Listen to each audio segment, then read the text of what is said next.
Alright guys, what is going on? It is your least favorite moto vlogger reporting live from the lot. So if you hear some background noise, that's why. Now guys, I know I've done a how to stoppie video in my past. I know that was like literally 3 years ago though. And in between now and then, I've definitely got a lot better at stoppies. I actually went to AM Stoppie School, got my sticker from Jesse Toller and Rodney, who holds like literally the Guinness Book of World Records for stoppies. So I've learned a lot of techniques in between when I made that original video. I think it was 2017, so almost 4 years now, and present day 2022. Now before I start showing you guys how to actively do stoppies, I really do feel the need to talk about a couple things before we do this. First and foremost, you're gonna need a spot to practice, and I'm talking something smooth, something not full of rocks, somewhere predictable, somewhere somewhat flat, somewhere where your tires are gonna be able to hold traction very well consistently, and you're gonna be able to come back time and time and time again. So having a closed down street, having something like that is very, very, very beneficial. And second, and probably last thing I'm gonna talk about before I get to rolling, is the gear and the parts that you need to do this. First and foremost,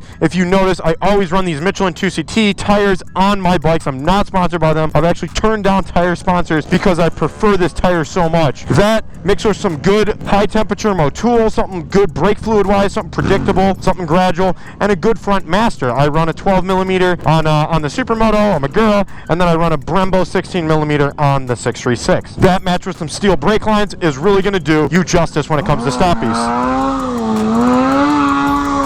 My guy just has to come over here during the vlog. I love you, Roland.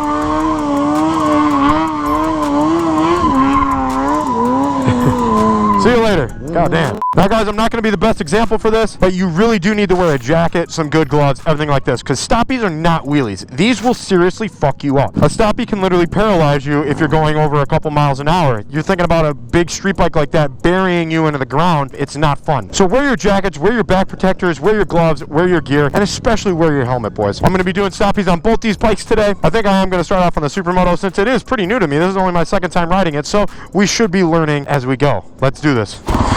Oh, I love the electric start on these 450s, man. Makes life so much easier. So yeah, this is one of the many Chicago lots that we have here to practice. I've definitely talked about it in other videos. If you guys need to learn how to find a lot or somewhere somewhat consistent, an abandoned road or something like that, look up some of your local business districts. Maybe even try talking to some of the guys who own the parking lots. It's a really good idea to get in with them and start developing a relationship with them so you can hopefully have a lot with permission. That is the ultimate dream of every stunter. All right, guys, first and foremost, I'm going to give you the biggest secret of them all. This is something that I've definitely recently come about, and this is something that actually helped me get my 500 feet. Definitely the deal breakers. So you see your master here. I'll do my best to explain this. You see your master here. There's a little bit, I don't know, about 2 inches in between there and the throttle. Your engagement zone, when you're like your stabbing zone, like that zone where your brake is actively applying well, should be touching this knuckle, your third knuckle. So 2 fingers on the lever, 2 fingers on the throttle, and this lever is touching, barely touching that knuckle. That's like your safety. That's where you know you got to squeeze that brake. So we're going to come in first gear, and we're just going to get used to warming up the tire, pressing on that brake. Gonna get used to warming up the tire, pressing on that brake.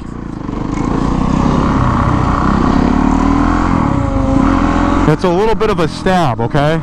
So you're coming in to Eli here, a little bit on the brake, just like that, just so your back end's barely getting up. We're doing that for a few reasons. Not only for you to just get comfortable with your bike up on one tire, now the front tire instead of the rear, because this is definitely a little bit more of a technical trick than a wheelie. That's why you see, 95% of stunters not doing them. This is the trick that separates the men from the boys, as they say. We're also doing it to warm up that front tire, because that front tire's got to be warmed up, that 2CT. So go ahead, get your practice in. Keep going. And this is a stab of the brake. I'm sure you're seeing my hand. It's a stab like that. And this whole time, I want you to watch my body position now that I'm coming up to Eli's camera. I'm straight ahead, looking straight ahead. My body's straight. My shoulders are boxed up to my handlebars, and we're pretty much creating a big square. You want a square. Boom, boom, boom, boom. Your stomach and your bars are horizontal, and your arms are vertical. You're straight. You're braced. And your head is not looking down. You do not want to look down at the pavement. Never want to do this. Oh, down. You want to look straight ahead. It's a very, very easy way to get target fixation, and you're going to flip that stoppie. You don't want to do that. So you've gotten comfortable picking up the back end. So now let's start tracking a little bit. You're going to have a fixed spot. You always want to have a fixed spot. So let's say the end of this trailer is going to be my fixed spot. That's going to be my pickup. And my goal for this one is get to the third trailer. Boom. got to my third trailer. Now for some people, you might have had to work on that all day, and that's perfectly fine. You do not want to flip one of these. I'm telling you, do not want to flip a stoppie. It can seriously screw you up, and the faster you're going, the more fucked up you can honestly get. Do our pickup point one more time there, guys. So you have your pickup point, and you're actively picking up there, and you're watching yourself progress. Oh, boom, look at that. We just rolled an extra 15 feet. And as you progress, you're going to notice that the stab of the brake and getting up to that balance point is the ultimate goal here. We're going to roll one really quick here for Eli.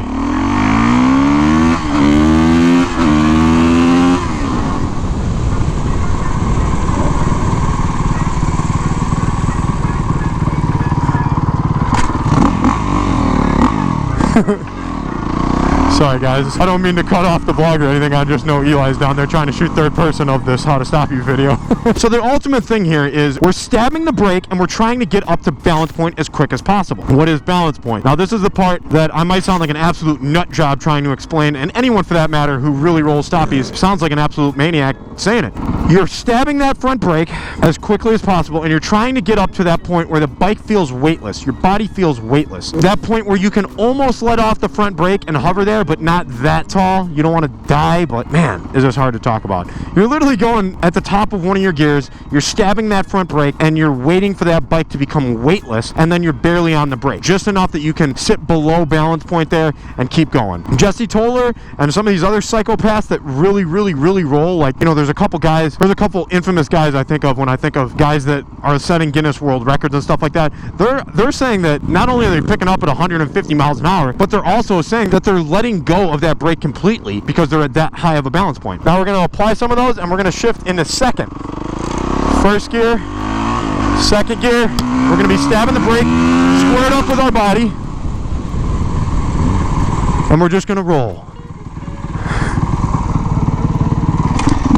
I feel like another thing I forgot to say too is when you're actively on that throttle, it's throttle, so your rear suspension is compressing, and then as soon as you get off the throttle, it's a stab of the brake. So it's a kangaroo. Yep, exactly. So your bike is accelerating, and as your front end is coming back down from getting off the throttle, preloading, yep, you're stabbing that front brake. So let's go ahead and run a couple of those. I'm going to do my best to show you what I mean by stabbing of the front brake. And I know as I progressively get into this video, this is going to sound a little bit more and more crazy, but that is what we are doing. We are stabbing that front brake. And after this, I will jump on the street bike. I really do suggest you learn on a Grom. If you don't have a Grom, a dirt bike will work. Something that's not going to decapitate you if you do end up flipping. It's really beneficial. So we'll come in at the top of second, and we're going to stab that front brake.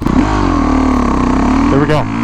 First, second, stab. We're trying to get up the balance point as quickly as possible. Turn around. So just baby step. It's not a race. Give this thing a break. Jump on the 636. Just because I know a lot of guys, you know, they're on different bikes. They're on Groms. They're on sport bikes, they're on whatever. And something to really consider when we're going from a supermoto like this to a sport bike is we're going from one single rotor and caliper to dual rotors, dual calipers. Definitely a lot more brake on these big bikes. And once again, we're going to go through a lot of the same steps that we did with the supermoto of warming up the front tire, getting more and more used to it. I'm telling you, I'm getting used to this bike. I'm seriously saying I'm getting used to this bike. After being on a different bike, it's really important, man. Get used to every bike and its brake setup because they are that different. And if you're in a busy lot like this, make sure you're keeping track of everybody, doing your best to observe where a good spot is to do stoppies. Pull up the Eli.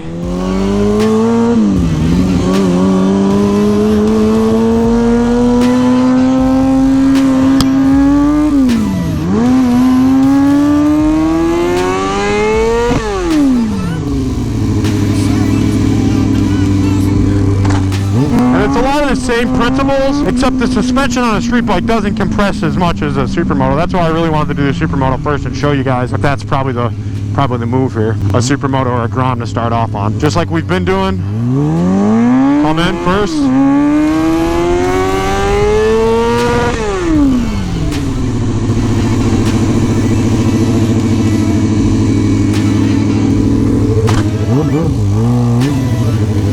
Another huge thing that a street bike especially really does need is one of these. It's a steering stabilizer. I know a lot of the race guys are familiar with it. It prevents you from getting the wobbles. I had a video, man, about 4 months ago now. It was back in January. Okay, 3 months ago, where I did get the speed wobbles when I had a faulty GPR on it, and I went down. Definitely not fun. I got really lucky that it wasn't worse. And guys, I'm only rolling probably, I don't know, 250 feet or so. When we were actively trying to roll far, like for the Stoppie school, trying to get our stickers, that 300-foot approach, 500-foot roll, we're training in a really good lot, and I would have to do a couple days of training again myself. So this is all about practice. I'll do a couple more. Keep talking with you here.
Alright guys, if you enjoyed this video, make sure to give it a like. If it helped you at all, make sure to subscribe to my channel. I really do love doing these how-to videos, whether it's wheelies or stoppies. Once again, please, for the love of God, take your time with this. This is not something that's going to happen in a day, a week, a month. This is something that's going to happen over months, if not years, most likely years. Just practice. Like I said before, track your progress, have your fixed point. Be happy if you're getting an extra 10, 15 feet a day. Be happy with that. You do not want to push this, okay? This is not something that comes easy. This is not something that happens overnight. So guys, please be safe. As always, this is your least favorite motovlogger, Brian636, signing out. Peace.